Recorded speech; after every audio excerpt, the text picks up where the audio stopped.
Officiellement, il s'agit d'ajustements juridiques. Officieusement, beaucoup y voient une opération de déminage politique pour ouvrir la voie à une candidature d'Ousmane Sonko en 2029. Mais peut-on retoucher un code électoral sans dialogue préalable, alors même qu'un dialogue politique est convoqué, vous savez, le 30 avril par le ministre de l'Intérieur?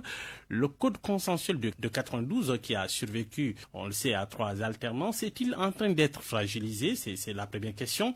Ensuite, le sommet de l'État aussi qui donne l'image de centre de gravité. Le président Diomaye, pendant qu'il fait sa tournée économique dans le sud, du côté de la Casamance, dans le Kolda, une partie des figures les plus visibles du pouvoir reste à Dakar, symbole troublant, lecture divergente, assistant d'une certaine façon à la coexistence de deux agendas, de deux rythmes, de deux légitimités au sein de l'exécutif. On va terminer par le Mali qui replonge, on l'a vu, dans l'alerte sécuritaire, et ce samedi, donc hier, tir détonation entendu, des attaques signalées à Bamako comme à Kidal. L'armée malienne évoque des offensives terroristes contre plusieurs positions. Le voisin malien reste apparemment sous pression, et derrière cette flambée de violence, une question qui concerne évidemment la sous-région, notre pays, la menace sahélienne. Est-elle en train de changer d'échelle? Pour analyser ces trois sous-couches de l'actualité, deux invités de haut niveau. Il s'agit de Abdou Fouta Yahoumpa, que vous connaissez, inspecteur du travail à la retraite. Il est aussi formateur à l'ENA, l'École nationale d'administration. Bonjour, doyen Fouta Yahoumpa. Bonjour Alimou et bonjour à M. Diouf. Alors, à vos côtés, Mohamed Diouf. Mohamed Diouf, vous êtes docteur en droit privé. Bonjour Alimou. D'abord, je te remercie pour l'invitation. J'en profite aussi pour dire bonjour à M. Diakhoumpa que je connais à travers ses écrits. Alors donc, très rapidement, on va sauter à pieds joints sur un peu l'actualité brûlante, le code électoral et PASTEF qui passe à l'offensive, une réforme électorale en procédure d'urgence amenée à l'Assemblée nationale, et son besoin juridique, selon vous, Abdou Fouta Yahoumpa, ou un calendrier politique, cette procédure enclenchée par le PASTEF, qui va directement en plénière, qui va en plénière déjà mardi, c'est programmé. Lorsqu'on analyse cela, on peut se rendre compte qu'il y a trois choses qui nous poussent à croire que cela a un relais politique. Premièrement, il n'y a aucune urgence à ce que le code électoral soit modifié, à l'heure actuelle, surtout en ce qui concerne ces deux articles, parce que les élections en vue, ce sont les locales, dont la date, en tout cas, est ignorée jusqu'à présent.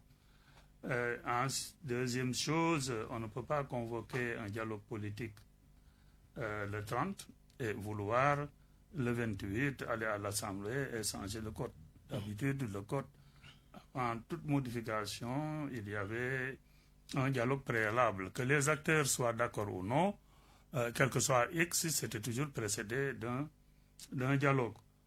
L'autre chose, c'est que ça a été annoncé bien avant pour dire qu'on veut modifier le code, quelles que soient en tout cas les oppositions des uns et des autres, y compris même opposition du président de la République. Ah oui, vous dites opposition du chef de l'État, qu'on n'entend pas trop sur cette, en tout cas, cette procédure, peut-être qu'on aurait... La procédure enclenchée par... C'est une proposition de loi qui a été introduite par un député. Oui, ça prouve simplement que, en tout cas, apparemment, la procédure enclenchée démontre que le président de la République semble ne pas être d'accord avec, en tout cas, cette modification du code électoral, dans la mesure où vous voyez que non seulement c'est une proposition de loi, c'est une procédure d'urgence, et l'avis du président de la République, jusqu'à ample informé, n'a pas été recueilli, en tout cas reçu. Tout ça prouve quelque part que ça... Le président Diomaye avait promis d'engager des réformes dans son discours à la nation du 31 décembre, si je ne m'abuse. Et du côté du PASTEF, on s'impatiente, on ne voit pas les réformes. Et la majorité a fini par décider d'envoyer une proposition de loi à l'Assemblée nationale. Mais ça ne règle pas les problèmes, dans la mesure où... Pour déblayer le terrain... On est habitué au Sénégal, depuis sous Abdou Diouf, à discuter de tout ce qui concerne le processus électoral. C'est ce qui avait donné d'ailleurs le fameux code de 92. Code consensuel. Oui, qu'on utilise jusqu'à nos jours. Je pense qui a permis d'avoir 3 alternances. Évidemment. Et jusqu'à présent, ces alternances se sont passées, en tout cas dans la paix. Et il n'y a pas eu de grande contestation, surtout de contestation documentée. Ça veut dire, quel que soit X, la victoire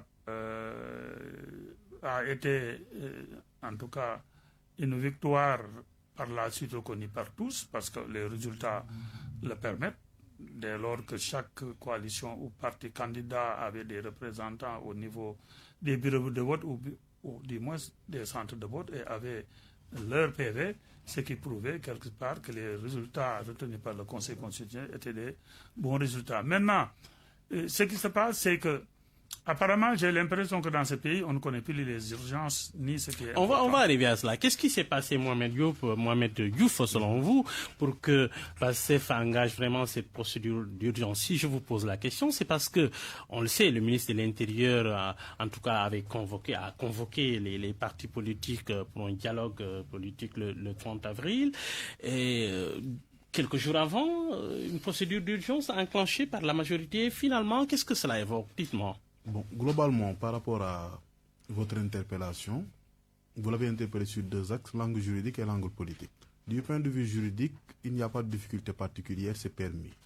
Une proposition de loi qui va être discutée et en principe qui risque d'être votée par une certaine majorité. Entre parenthèses mécaniques. Du point de vue politique, effectivement, nous ne voyons pas l'urgence de le faire. Maintenant, quelle est la difficulté? La difficulté vient du fait que le 31 décembre, le président de la République avait dit sous 3 mois qu'il allait bien évidemment appliquer les réformes qui ont été traduites au niveau des cours d'assises, je pense que les assises de la justice, si je ne me trompe pas.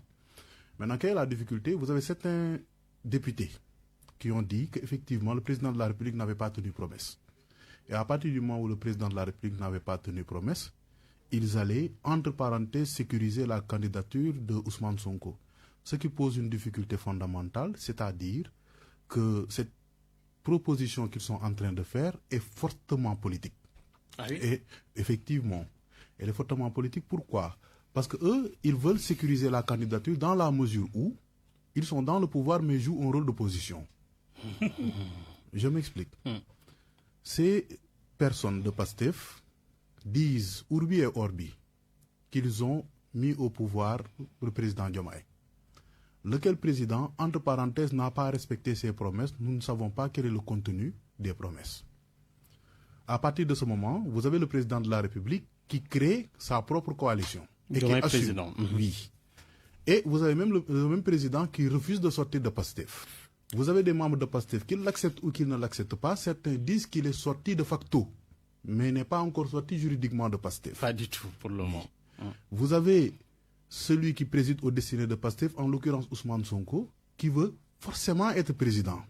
Donc à partir de ce moment, en tout cas, il veut vous avez être un conflit d'ambition. C'est un conflit d'ambition.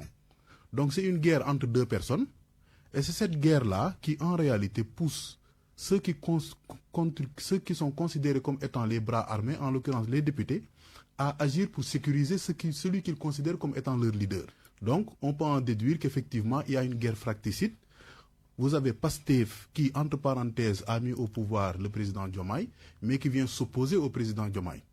Vous avez le président Diomaye qui fait preuve d'un certain mutisme qui, quelquefois, est difficile à décrypter. Et vous avez ce même président Diomaye, même s'il ne l'a pas dit, qui a des ambitions pour 2029. Donc c'est une guerre entre 2 individus qui est en train de créer toutes ces difficultés que nous avons. Alors, comment comprenez-vous un peu ce silence de Diomaye au moment où cette loi-là est modifiée? Diomaye, en tout cas, il est en casement, celui qui est en casement jusqu'à, en tout cas, samedi. On ne l'entend pas, on ne le sent pas. D'abord, ça a tourné au Fouladou. Il n'y est pour rien. C'est difficile à dire. C'est le président de la République.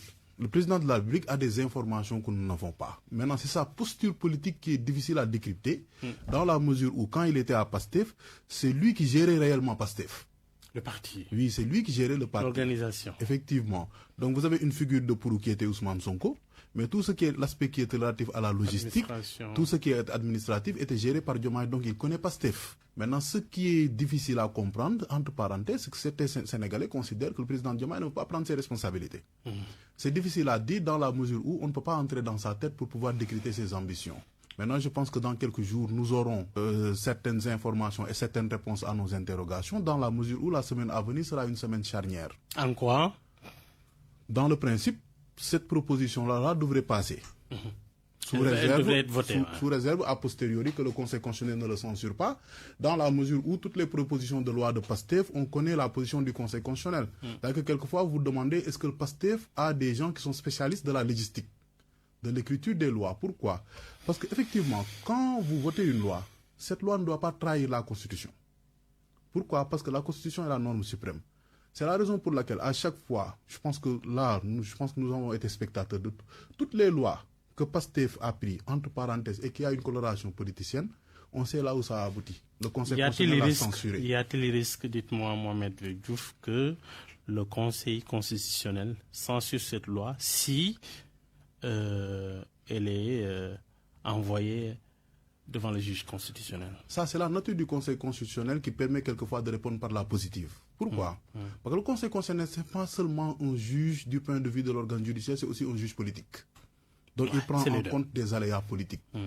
Donc, quelle est la difficulté fondamentale? La difficulté, c'est ceux qui sont dépositaires de cette loi. En l'occurrence, vous avez Aïb Dafé qui a dit, on parle de proposition de loi Aïb Dafé. Ceux qui sont dépositaires de cette loi viennent vous dire qu'on vote cette loi pour sécuriser la candidature de Ousmane Sonko. Est-ce qu'on devra voter pour loi pour uniquement une seule personne? C'est ça l'intérêt des discussions qui devaient être en amont et non des discussions en aval.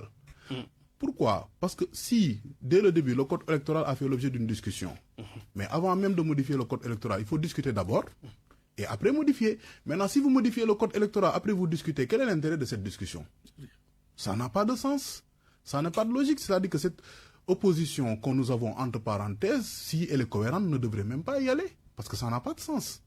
Donc vous ne pouvez pas venir forcer et faire une chose et a posteriori venir nous dire discutons de cette affaire, mais nous l'avons déjà fait. Ce n'est pas cohérent. C'est pas cohérent. Alors, Abdou Fouta Diakhoumpa, on double agenda institutionnel qui alimente en tout cas, on le voit, les soupçons de confusion au sommet, selon le coordonnateur du FDR, l'opposition, Oumar Sarr en l'occurrence, qui sonne l'alerte et dénonce, je cite, une démarche jugée précipitée et politiquement risquée. Oui, mais il n'est pas le seul, parce qu'il me semble avoir entendu aussi... Mais la société civile aussi. Alioutine, Mondial 6, c'est le jeu 3D. En tout cas, dire la même chose. Ce qui se passe, c'est que c'est le modèle pastéfien en termes de candidature à la présidentielle qui pose problème. Parce que le candidat n'a pas été, en tout cas, le candidat idéal. Autrement dit, il a été choisi faute de mieux. À partir de ce moment-là, celui qui devait être candidat, qui n'a pas pu l'être, et qui a, disons, plus de pouvoir politique au niveau du parti, s'il n'est pas, disons, gagné par la sagesse et la patience, s'il veut plus ou moins accélérer les choses, ça pose énormément de problèmes. Et il me semble que c'est ce à quoi nous assistons à l'heure actuelle. Ça veut dire quoi?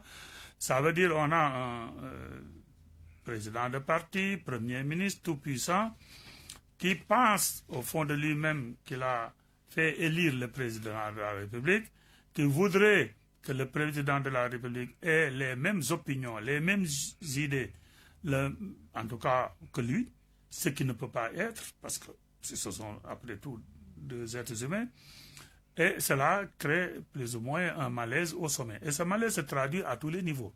Ça se traduit au niveau du gouvernement avec tout ce qu'on note comme raté, très souvent, mais aussi ça se traduit à l'heure actuelle au niveau du Parlement. Parce que ces députés qui ont proposé cette loi, en tout cas, le font, comme tout le monde le sait, pour la candidature de Sonko, alors que cette candidature n'aura de sens qu'en 2029. Au lieu de s'occuper de problèmes actuels, plus importants et urgents, on s'occupe de 2029. Maintenant, qu'est-ce que ça va provoquer? Je pense que, quelle que soit la retenue du président de la République, il sera obligé de réagir la semaine prochaine. Ah oui, on va vers vraiment l'éclairage du jeu. Mais quel que soit X, parce que moi, je trouve que c'est une défiance, pour ne pas dire un défi, le fait que le groupe parlementaire puisse engager cette proposition de loi. Et si le président ne la promulgue pas, ils ont en tout cas des moyens de promulguer la loi. Autrement dit, d'arriver à leur fin en contournant le président de la République qui tout de même... Là, on engage carrément le défi. Alors, devant cet état de fait, en tout cas, les Sénégalais attendent la réaction du président de la République. S'il ne réagit pas, les gens ne vont pas comprendre, en tout cas, son inertie, son absence de réaction. Par conséquent, on pense que, en tout cas, la quinzaine qui va suivre le 28 sera bien chargée politiquement. Ah, donc, ça risque d'être décisif, dit Abdou Fouta Diakhoumpa. Les prochains jours risquent d'être décisifs. Quelle devrait être la réaction du président Diomaye, Mohamed Diouf, dites-nous? Bon, moi, personnellement, je pense qu'il faut que le jeu soit clair. Clarifier le jeu. C'est très simple. Ils n'ont plus la même vision. Ils n'arrivent pas à travailler ensemble. Qu'ils prennent leurs responsabilités. Que Ousmane Sonko aille s'opposer, que Diomaye travaille. Pour que le jeu soit très clair. Parce que ce jeu de dupes qu'on est en train d'utiliser, ce n'est pas dans l'intérêt du Sénégal. Nous avons des urgences.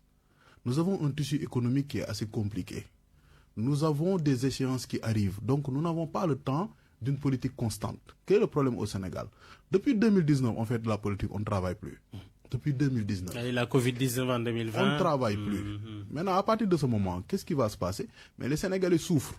On ne peut pas en permanence parler des aspects politiques. Je pense que le débat devait être un débat économique, mais on ne peut pas en permanence être dans une logique politicienne. Parce qu'en réalité, je pense que les députés ont en principe d'autres urgences plutôt qu'à s'intéresser globalement, mais sur une candidature qui est hypothétique. Parce que nous n'avons aucune garantie que nous allons nous réveiller demain. Donc quel est l'intérêt de penser à 2029 alors qu'en ce moment nous avons des difficultés qui sont extraordinaires? Je pense que vous avez vu le rapport d'exécution budgétaire. Le Sénégal est toujours dans des difficultés qui sont extrêmement difficiles à surmonter. Je ne sais pas si on en arrivera à surmonter. Et quel est le langage des gens du pouvoir? Entre parenthèses, ils viennent nous dire que ce candidat-là, excusez-moi, cette candidature-là ou ce mandat-là est un mandat de redressement. C'est le mandat d'après 2029 qui nous permettra d'émerger. Alors que nous étions déjà dans l'émergence. Donc on nous a fait reculer. Donc il faut que le jeu politique soit clair. Le président de la République doit prendre ses responsabilités. En quoi faisant? Et quelles sont ses responsabilités? Soit définitivement, il nous dit qu'il a été mis au pouvoir par Sonko, il le laisse gouverner comme Sonko l'a dit. Soit il défenestre Ousmane Sonko, retourne dans l'opposition, fait son rôle d'opposant, il pose des gens qui doivent travailler et on travaille. Parce qu'en réalité, on ne travaille pas. Ce sont ces difficultés-là que nous avons, il faut que ce soit clair. Le Premier ministre ne peut pas continuer à être l'opposant du président, ce n'est pas possible. Et ensuite, ça donne une très mauvaise image du Sénégal par rapport aux bailleurs de fonds qui doivent arriver. Parce qu'il n'y a pas une clarté aux têtes du pouvoir. Il y a une diarchie. Et dans cette diarchie-là, il y a une lutte qui est permanente. Alors, Abdou Fouta, quel est le scénario que vous voyez à l'horizon arriver? Moi, j'ai toujours pensé, et je le dis souvent à des amis, que le président Diomaye est dans la manœuvre. Il est dans la manœuvre, ça veut dire qu'il attend. Parce que la force de Sonko réside dans deux choses, à mon sens. L'Assemblée, qu'il maîtrise, et sa popularité. Ça veut dire, en face, Diomaye, à l'heure actuelle, n'a pas encore le potentiel politique pour lui faire face au niveau de l'Assemblée. Donc, quelle est la solution? La décide en novembre prochain. Lorsque l'Assemblée aura 2 ans. Oui. À partir de ce moment-là, l'un des piliers de Sonko va s'effondrer. Deuxième chose, la popularité. Pour y faire face, c'est en tout cas travailler pour que sa coalition Diomaye puisse contenir Sonko le jour où il va gagner l'opposition. Quel que soit X, avant, à mon sens, je pense que avant les locales certainement qui pourrait être couplé avec les législatives si le schéma que je décris est validé, Diomaye aura au niveau de sa coalition assez de monde pour pouvoir contenir les pacifiens. Quel que soit X, si ce schéma-là n'est pas mis en jeu, en tout cas n'est pas utilisé, qu'est-ce qui va rester? C'est qu'excédé un jour, en tout cas obligé plutôt, le président sera obligé de se défaire de son premier ministre qui va gagner l'opposition. Et à partir de ce moment-là, le Sénégal va encore vivre plus de problèmes qu'en 2021. 2023. Alors, Mohamed Diouf, on le voit, hein, de quelle marge de manœuvre dispose aujourd'hui la société civile pour peut-être remettre un peu de lien entre les deux parties. On voit que cette société civile n'est pas entendue apparemment. En réalité, on a toujours considéré depuis quelques années que la société civile, ce sont des politiciens déguisés. Donc, globalement, c'est-à-dire que cette image que nous avons de la société civile, il sera difficile que la société civile puisse jouer un rôle. Ah oui. C'est vraiment difficile. Mais depuis quelques années, on n'a aucune considération pour la société civile. Et c'est le parti qui est maintenant au pouvoir qui avait à l'époque terni l'image de la société civile. Maintenant, si vous ternissez l'image de la société civile devant vos militants, vous ne pouvez pas en retour revenir et faire confiance à la société civile. Ce serait incohérent en termes de démarche. Oui, c'est pourquoi la société civile, mais personne ne les écoute.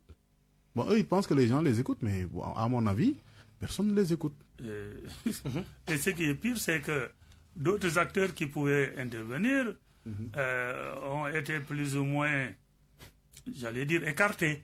Ça veut dire les chefs religieux, autres qui pourraient peut-être jouer un rôle. Vous voyez le traitement subi depuis l'avènement du nouveau régime. À partir de ce moment-là, qui va jouer le grand rôle. Ensuite, le problème qui se pose, c'est que quand vous envisagez de jouer un rôle, c'est parce que vous escomptez un succès. Mais on est sûr et certain que personne, à l'heure actuelle, ne peut, en tout cas, régler cette opposition entre les deux. Il n'y a plus de médiateur. Oui, même s'il y a un médiateur, il n'aura aucun succès pour que Sonko renonce à ses ambitions et pour que le président aussi lui cède peut-être le fauteuil, en tout cas, ou bien lui facilite les choses. En tout cas, lui cède le pouvoir pour qu'il puisse gouverner à son aise. Ce qui veut dire que donc, quel médiateur va tenter quelque chose dont l'issue serait un échec? Ça aussi, ce serait bien qu'on se pose la question. Que ce soit la société civile, que ce soit peut-être les chefs religieux qui pensent pouvoir, en tout cas, arranger ce problème entre les deux personnes. Parce que, quel que soit X, quiconque tente aussi va échouer. Parce que ce sont deux ambitions insurmontables qui s'affrontent. Et à partir de ce moment-là, je crois qu'il faudrait nécessairement qu'il y ait la confrontation pour qu'à l'issue, qu'on puisse savoir qui est gagnant. Et à partir de ce moment-là, peut-être le pays sera en paix et on va penser à travailler. Alors, Ousmane Sonko qui manœuvre à l'Assemblée pour se présenter en 2029. Pendant ce temps, Diomaye, on le voit, fait sa tournée tranquillement dans le sud du pays. Qu'est-ce qui se passe? Qu'est-ce que Diomaye cherche Mohamed Diouf, à travers ce contact des populations, on l'a entendu, il parle de vouloir remettre de l'ordre, de développer les terroirs, un peu plus d'équité territoriale. Moi, je pense que c'est une tournée politique. Que ce n'est pas une tournée économique. C'est-à-dire que cette tournée-là, le président Diomaye devait le faire au début du mandat. Faire un maillage territorial au-delà du fait d'avoir fait aujourd'hui une campagne présidentielle. C'est-à-dire qu'en réalité, pour diriger un pays, il faut savoir ce qui se passe dans le pays. Faire un maillage. Maintenant, quand vous faites ce maillage territorial, vous avez toute la population qui se sent concernée. Maintenant, moi, je pense que cette tournée-là, c'est plus une tournée politique qu'une tournée économique. Pour qu'on le découvre, qu'on mette un visage sur le vrai Diomaye. En réalité, qu'on le dise ou pas, le président Diomaye n'est pas si populaire que ça. C'est cela, il n'est pas très connu en tout cas des populations. Que ça, mais d'après ce que j'ai appris à travers son comportement, c'est une personne très cérébrale. Oui, c'est une personne très cérébrale, c'est une personne qui est très réfléchie. Et quand on est un leader, être cérébral, c'est une qualité. Il est très cérébral, c'est-à-dire que tous les actes qu'il pose sont des actes qui ont été réfléchis, mûrement réfléchis. il faut aller au niveau du Fouladou, parce qu'entre parenthèses, le Fouladou, c'est le fief de qui? Mais c'est le fief du président Macky Sall. Il faut aller au niveau du Fouladou, être en contact avec ces populations. Parce qu'on le dise ou pas, le PASTEF n'a pas une très grande puissance au niveau du Fouladou. Parce qu'il y a un fort ancrage ethnique, qu'on le dise ou qu'on ne le dise pas. Donc à partir de ce moment, ça dans le nord du pays aussi. Effectivement, c'est que le président Macky Sall, quand on avait l'habitude de dire que tel fief c'est son fief ou c'est sa propriété, en réalité c'était vrai. Tout comme le PASTEF aussi, hein, qui a un ancrage important dans le Ziguinchor, par exemple. Oui, bon. C'est plus ou moins acceptable, oui ou non, dans la mesure où, parce que quand on parle de la Casamance, c'est pas seulement Ziguinchor. C'est la haute, la moyenne et la basse Casamance. Donc quand il va dans ces zones-là, d'abord, il va être au contact des populations, il va voir ce qui se passe et il va voir aussi l'exécution des projets. Il a promis beaucoup de choses en tout cas. Bon. En réalité, la politique, les politiciens sont des vendeurs de rêves. Il a posé des pierres aussi. Ce sont des vendeurs de rêves. Mais vous avez, entre parenthèses, un gouvernement qui quelquefois n'est pas à votre botte. Vous avez un premier ministre qui vous défie devant tout le monde. Ils ne sont pas allés l'accompagner, en tout cas, les ministres. D'après ce que j'ai vu le ministre chargé des infrastructures. Oui, Déthié Fall. Déthié Fall, qui est, lui, dans un populisme qui est extraordinaire, particulièrement assez incompréhensible, surtout avec les influenceurs qui l'accompagnent, avec tout ce brouhaha. Je l'ai vu en train de courir. Mais on n'a pas besoin de ça. On a besoin de gens qui travaillent. Dans ce pays, on ne travaille pas.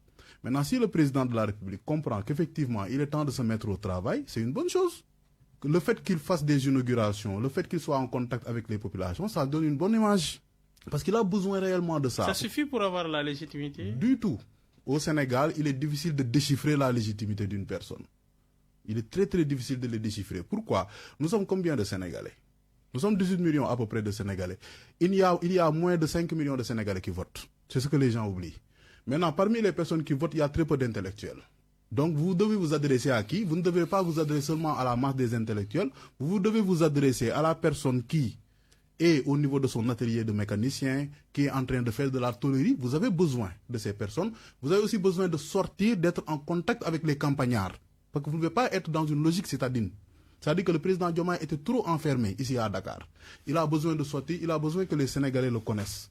Il en a forcément besoin parce que ça, Ousmane Sonko l'a déjà. En termes de popularité, personne n'égale Ousmane Sonko dans ce pays en ce moment. Maintenant, comme l'a dit tout à l'heure M. Diakhoumpa, pour lutter contre Ousmane Sonko, il faut poser des stratégies et être réfléchi. Parce que il y a un risque à prendre. Quel est le risque? Ousmane Sonko a une armée numérique. Ce sont des gens qui en permanence se lèvent pour vous salir. Donc, peu importe ce que vous réaliserez, ils ne vont pas accepter que vous ayez une lisibilité positive. Maintenant, c'est à vous de forcer cette lisibilité positive. En quoi faisant? En faisant ce qu'il est en train de faire en ce moment. C'est-à-dire faire découvrir aux Sénégalais que je suis à votre contact, faire découvrir aux Sénégalais que je suis en train de faire des inaugurations, faire découvrir aux Sénégalais que certains projets que nous avons mis en œuvre, on les continue, même si nous savons que l'État est une continuité. Beaucoup de projets, c'était des projets du temps de la PR, du temps du régime de Macky Sall. Mais cet exercice de communication qu'il est en train de faire, du point de vue de la communication, il aura une certaine lisibilité, mais aussi du point de vue politique, ça lui permettra de descendre sur le terrain et de savoir ce qui se passe réellement. Alors, Abdou Fouta Diakhoumpa, le président Diomaye se découvre au Sénégalais. Oui, mais je pense qu'il était temps. Mailler le territoire. Parce que aussi, il faut comprendre que si le Premier ministre faisait bien son boulot, ça allait faciliter la vie au président de la République. Il allait pouvoir se décharger de bien des choses pour aller au contact des populations. Mais vous comprenez ce qui se passe. Non seulement on est arrivé, quand ils sont arrivés, il y a eu beaucoup de choses qu'il fallait reprendre et les finances publiques ne suivaient pas. Parce que vous comprenez ce qui s'est passé avec la dette cachée, les difficultés avec le FMI, la Banque mondiale. On était obligé de recourir aux APE. Tout ça constitue en tout cas plus ou moins un frein à la possible expansion du président, à la possible expansion territoriale du président. Autrement dit, quand vous avez dans votre bureau des dossiers extrêmement urgents, vous ne pensez pas en sortir pour aller au contact des populations. Maintenant, je crois que le fait de créer sa coalition explique le fait qu'ils sortent. Et je pense que de plus en plus, vous allez le voir, sortir de Dakar pour aller au contact des populations parce qu'il comprend que c'est là où gît, en tout cas, la force politique de tout leader. C'est être au contact des populations. Et ce contact pourrait créer plus ou moins, en tout cas, un sentiment de proximité qui pourrait lui être favorable politiquement. Donc, je pense que désormais, il sera plus dans l'action politique. Oui. L'action politique. Et cette action politique, elle va se décliner comment à travers déjà un remaniement peut-être qui va arriver, dont on parle presque tous les jours, qui se susurre partout dans les salons. Vous pensez que ce remaniement-là pourrait intervenir dans les prochains jours? Moi, je n'y crois pas. Peut-être ça peut. Mais je dis, personnellement, je n'y crois pas. Parce qu'un remaniement, c'est pourquoi? C'est pour avoir une nouvelle équipe et pour pouvoir, en tout cas, à marche forcée, essayer de régler les problèmes des Sénégalais. Un remaniement signifierait certainement se défaire de Sonko. Et je ne pense pas qu'à l'état actuel de l'équilibre des forces, que ça soit une bonne idée. Bon, c'est vrai que, comme l'a dit le Dr Diouf, le président a des informations que nous autres, humbles citoyens, n'avons pas. Mais quel que soit le niveau d'information, ce que nous sentons, parce que nous vivons aussi dans ce Sénégal, au contact des populations, ce que nous sentons, c'est que jusqu'à présent, le camp Diomaye n'a pas encore les forces nécessaires pour contenir un Sonko qui serait dans l'opposition. Je ne pense pas du tout.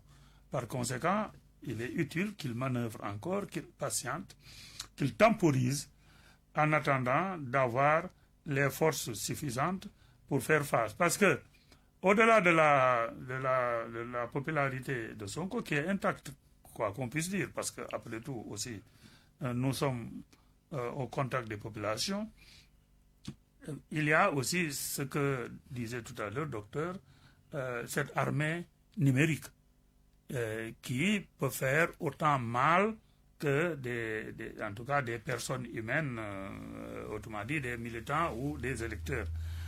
L'un dans l'autre, n'ayant pas aussi la majorité au niveau de l'Assemblée nationale, n'ayant pas aussi les moyens politiques pour pouvoir plus ou moins apporter des changements à l'heure actuelle au niveau peut-être des stations étatiques dont les tenants pourraient, de par leur fidélité et les moyens que leur dote leur position, apporter un gain politique. Tout cela n'étant pas encore présent, à mon sens, en tout cas au niveau par rapport à mon niveau d'information, je pense que ce remaniement va attendre. C'est mon impression. Alors vous, peut-être la même question? Bon, je pense qu'il y avait déjà eu un mini-remaniement à l'époque, si je me souviens bien, il y a cela quelques mois. Maintenant, en réalité, il ne faut pas remanier pour remanier. Il faut remanier parce qu'on a déjà évalué les actes que le gouvernement a posés durant ces 2 ans et vérifier si les actes sont satisfaisants. Malheureusement, ce remaniement aura un relent politique. C'est ce qui justifie ce retard-là. Effectivement, comme l'a dit M. Diakhoumpe, le président ne va pas prendre le risque quelquefois, très rapidement, sans avoir évalué les risques, de défenestrer son premier ministre et de nous amener un nouvel attelage gouvernemental. Je pense que depuis quelques jours, il y a un débat parce que certaines personnes avaient dit que le président de la République avait reçu l'ex-premier ministre Amadou Ba. Ça sur les réseaux sociaux. Ça avait l'objet de beaucoup de débats. Mais le problème, au fond, la raison pour laquelle la réponse n'est pas forcément affirmative, c'est qu'on a du mal à lire le président. D'abord, la première difficulté, c'est que c'est un taiseux. Il ne parle pas beaucoup. Il parle très très peu, ce qui est différent par rapport au fait que quand il était au niveau de l'opposition, quand même il parlait, mais maintenant on ne l'entend plus. Deuxième des choses, qu'est-ce qu'il va faire de ces coalitions aussi? Ça pose problème. Parce que la composition hétéroclite de sa coalition pose beaucoup de difficultés, beaucoup de questions. C'est-à-dire que moi j'ai du mal à lire ce qui va se passer réellement. Maintenant, en termes de défiance, je pense que la défiance du Premier ministre, on n'a même pas besoin de crier sur tous les toits, tout le monde le sait. Il a fait une déclaration à King Fahd Palace en disant que dans ce pays, il n'y a pas d'autorité. Parce qu'il ne peut pas y avoir une défiance beaucoup plus énorme que cette défiance-là. Donc globalement, le problème, c'est que cette lutte entre ces deux individus, c'est le Sénégal qui va perdre. Et c'est le Sénégal qui est en train de perdre en ce moment. Absolument, le Sénégal qui est en train de perdre. On sait que les deux manœuvrent pendant que le peuple souffre. Et nous sommes à un mois, on dira, de la Tabaski, de la fête de la Tabaski. Abdou Fouta Diakhoumpa, le peuple souffre, les citoyens attendent des solutions. Je pense que le peuple souffre, ça inutile de le répéter deux fois dans la mesure où tout le monde le sait. Ceux qui ont vécu la Korité savent que vraiment c'était pas ça la Korité dont on avait habitué les Sénégalais. Et je pense que la Tabaski ce sera la même chose parce que quand vous entendez en tout cas les nouvelles de la radio, un simple sac de foin de 50 kilos coûte 9 000 francs. Alors le mouton qui va le consommer doit coûter combien? Ce qui est plus grave, c'est que l'argent se raréfie. Parce qu'avant, on pouvait se débrouiller pour avoir de l'argent, parce que dès lors qu'on a de l'argent, quel que soit le montant des prix des moutons et autres, les gens pourraient faire face. Mais si les prix grimpent, l'argent se raréfie, où est-ce que les gens vont? Donc, cette pénurie de liquidité, d'argent, d'avoir, ajouté au prix élevé, constitue en tout cas, j'allais dire, un goulot d'étranglement, une situation très difficile que supporte la population. Les élites parlent candidature pendant que... Oui, c'est ce que je voulais ajouter. Les citoyens alors que cherchent à ceux qui tirer devaient régler ces problèmes, la plupart du temps, ne pensent qu'à l'élection. Que ce soit le principal animateur de la scène politique sénégalaise, le patron de Pastef, mais que ce soit aussi le président de la République avec sa coalition. Quel que soit X, ils font plus de politique que de gestion des problèmes des Sénégalais apparemment. Et par conséquent, les Sénégalais seront encore dans ces problèmes jusqu'après la Tabaski. En un mot, c'est difficile et aucune issue n'est offerte aux populations sénégalaises. Aucune issue n'est offerte aux populations sénégalaises. Vous partagez? Je partage totalement l'analyse de M. Diakhoumpa parce qu'en réalité, nous le vivons. C'est notre vécu, c'est notre vie de tous les jours. Il n'y a plus de production de richesse. L'économie est basée sur la production de richesse et la confiance. Il n'y a plus de confiance, il n'y a plus de production de richesse. Ce pays n'avance pas. Donc à partir de ce moment, l'argent, on entend parler de l'argent, mais on ne le voit pas. Les Sénégalais souffrent. Quand vous voyez le coût de la vie, mais le coût de la vie, par exemple, si vous prenez une capitale comme Dakar et vous faites une comparaison avec les autres capitales ouest-africaines, mais Dakar est extrêmement cher. Maintenant, on ne peut pas avoir un coût de la vie qui est très élevé et avoir toutes ces difficultés économiques. Et ce que je disais tout à l'heure, ceux qui doivent investir ne font plus confiance au Sénégal parce que les Sénégalais sont allés dire aux investisseurs que tous les chiffres qu'on vous a donnés depuis plusieurs années sont faux. C'est-à-dire que nous sommes des faussaires. Maintenant, qui va prêter son argent à des faussaires? Personne ne va prêter son argent à des faussaires. C'est-à-dire que certaines autorités, quand elles doivent faire une déclaration, ce n'est pas un Sénégalais lambda. Moi, je ne suis pas Premier ministre. Quand aujourd'hui un Premier ministre fait une déclaration, mais quand il fait une déclaration, sa déclaration a une portée internationale. Et vous voyez, à chaque fois que le Premier ministre fait des déclarations, au niveau des marchés financiers, vous avez l'indice du Sénégal qui sombre. Ils réagissent, ouais. Ce qui signifie que tous les agents de notation ne nous suivent pas. Et par ricochet, si les agents de notation ne nous suivent pas, mais le FMI ne va pas nous suivre. Et si le FMI ne nous suit pas, les autres qui peuvent nous prêter de l'argent sur la base de la signature du FMI ne nous suivent pas. Et ce qui est grave dans tout ça, c'est que dans un horizon très proche ou très moyen, on n'a pas d'issue de sortie. Et c'est ça, c'est extrêmement dangereux. Nous allons directement vers un défaut de paiement qui, entre parenthèses, a été évité par des TRS. Et ces TRS-là, si on va plus loin, on voit effectivement qu'il y a une violation de la loi de 2022 qui interdisait de mettre en garantie nos ressources naturelles. Donc en ce moment, excusez-moi le terme, mais on est mal barré. Mal barré. Et il faut ajouter que les APE aussi ont leurs limites. Parce que je crois qu'ils en ont fait depuis avril dernier au moins 4 ou 5. Et ça veut dire que ce sont les pays de la sous-région, surtout les Ivoiriens, qui aident le Sénégal du point de vue budgétaire en prêtant leur argent. Et le taux est important, les délais sont courts, où est-ce qu'on va? Ça veut dire qu'il n'y a pas d'issue. C'est pourquoi nous devons tous nous mobiliser comme un seul homme et travailler au lieu de nous chamailler sur des questions politiques. Et c'est le mal africain, pour ne pas dire le mal sénégalais. On ne pense pas à la génération future, on passe aux futures élections. Parce que vraiment, 2029, c'est loin. Alors, le Mali ne se porte pas mieux que le Sénégal, on le sait. Des attaques djihadistes constatées ce week-end à Bamako et à Kidal. Les djihadistes ont foncé sur la capitale. Oui, mais on ne sait pas trop ce qui se passe. Beaucoup vous disent que finalement, la junte apparemment n'était pas suffisamment préparée pour faire face à ce qui se passe en termes de violence, pendant des djihadistes en tout cas. Ça aussi, ce sont des erreurs politiques cumulées depuis longtemps par les différents dirigeants maliens qui ont abouti plus ou moins la junte a pris le pouvoir, en tout cas, on se souvient, pour ramener la sécurité, oui, aider en la sûreté au Mali. Oui, aider en cela par ce qui s'est passé en Libye. Tout cela fait un cocktail et maintenant ça explose et ça embrase le Mali. Ils ont pris le pouvoir, oui, pour sécuriser le Mali, mais malheureusement, peut-être les choix n'ont pas été à la hauteur. D'abord, il y a eu les Français, il y a eu l'Afrique de l'Ouest, il y a eu les Russes.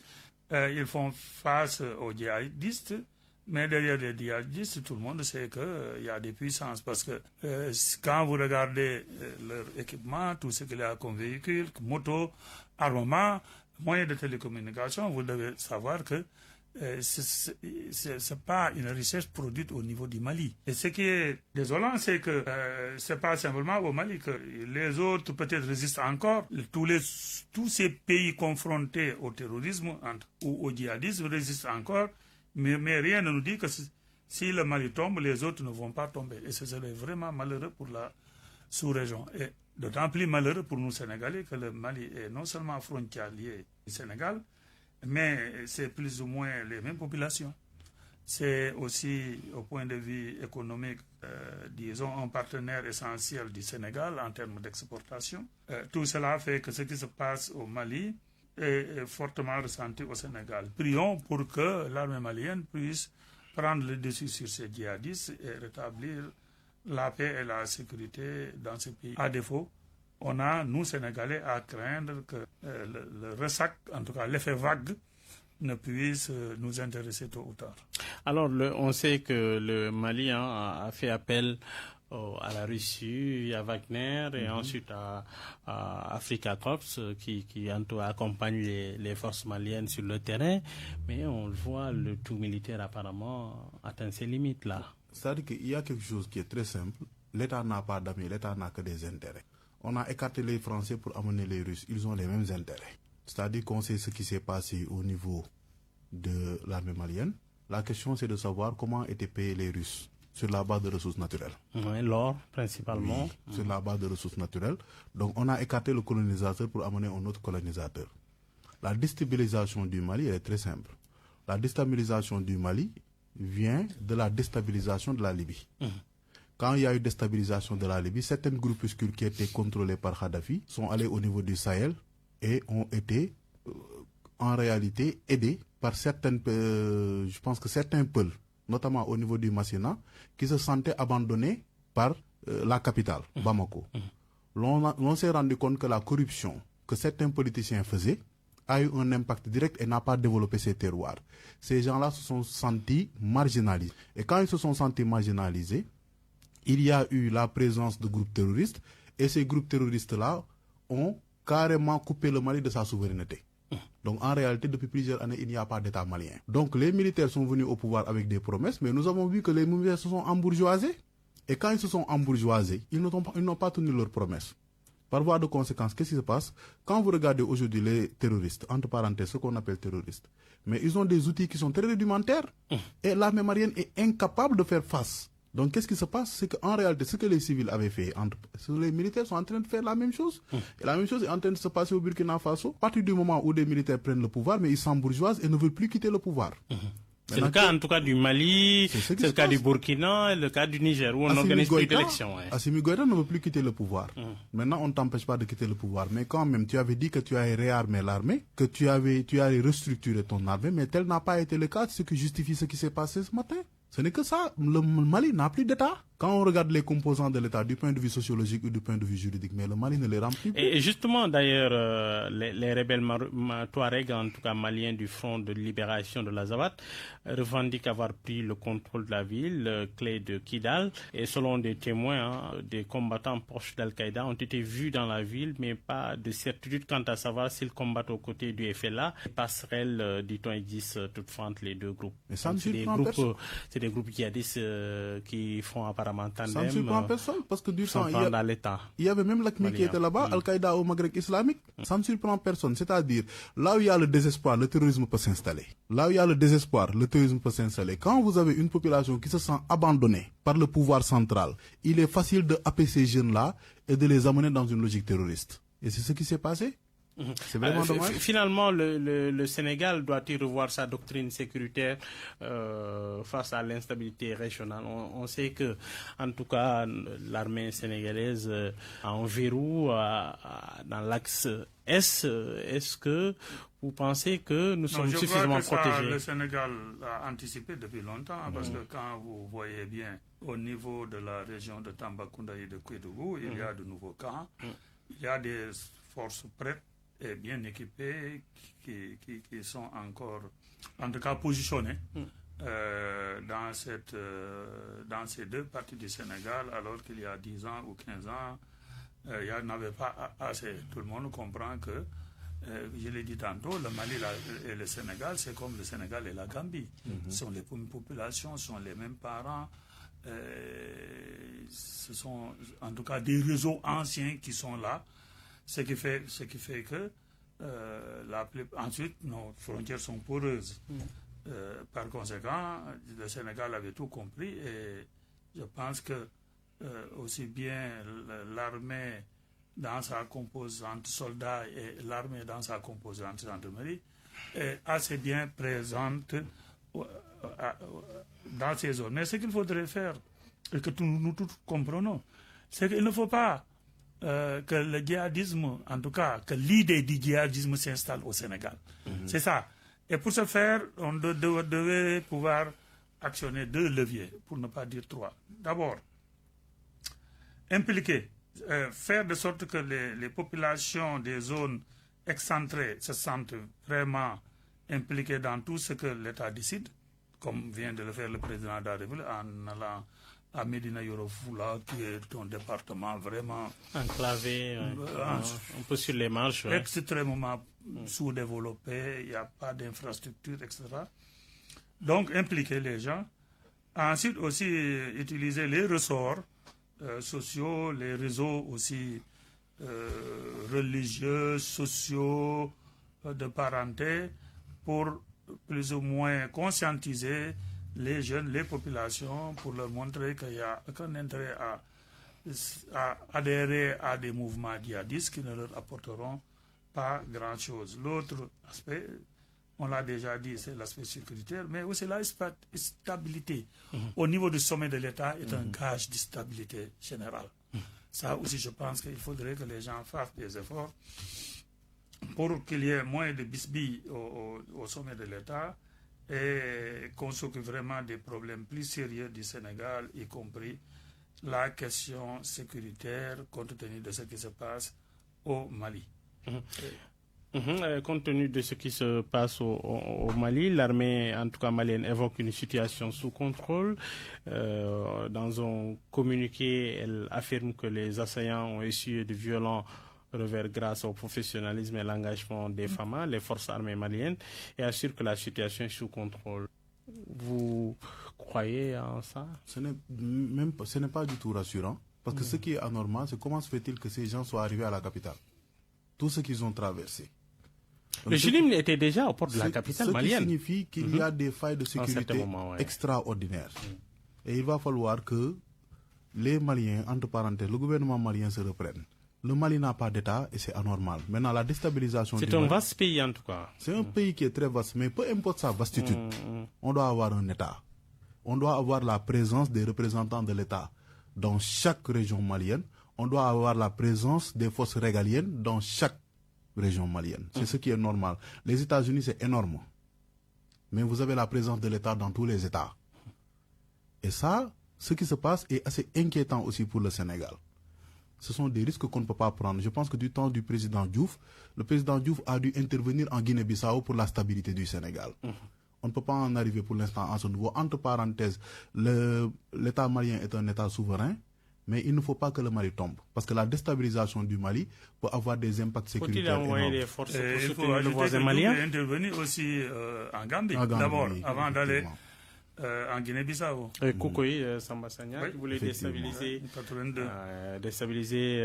Diawara. Ça, c'est pour l'intérêt du Sénégal, c'est pour la stabilité du Sénégal. Et je pense que le président Macky Sall aussi en Gambie.